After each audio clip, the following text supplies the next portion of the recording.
అనంతపురం జిల్లా ఉరవకొండ అసెంబ్లీ నియోజకవర్గంలో టీడీపీ, వైసీపీల మధ్య ప్రధాన పోటీ నెలకొంది. టీడీపీ అభ్యర్థిగా పయ్యావుల కేశవ్ బరిలో ఉన్నారు. 30 ఏళ్లలో ఇక్కడి నుంచి వరుసగా రెండోసారి గెలిచిన చరిత్ర ఎవరికీ లేదు.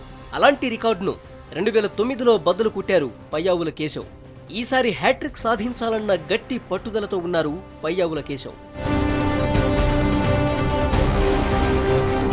ఎన్నికల నగారం మోగిన వెంటనే ప్రచారంలోకి దిగారు పయ్యావుల కేశవ్.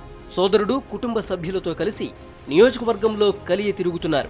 గత 5 ఏళ్లుగా నియోజకవర్గానికి తాను చేసిన సేవలే గెలిపిస్తాయని నమ్ముతున్నారు కేశవ్.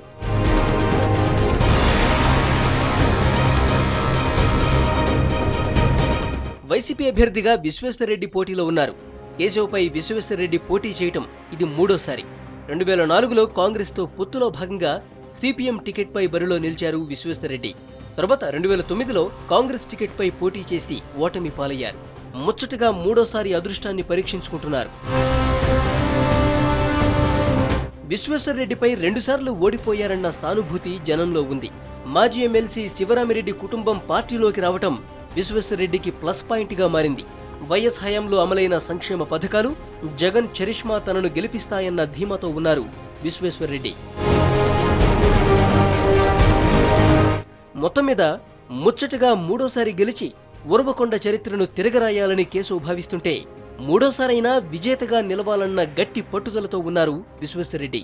విజయలక్ష్మి ఎవరిని వరిస్తుందో వేచి చూడాల్సిందే.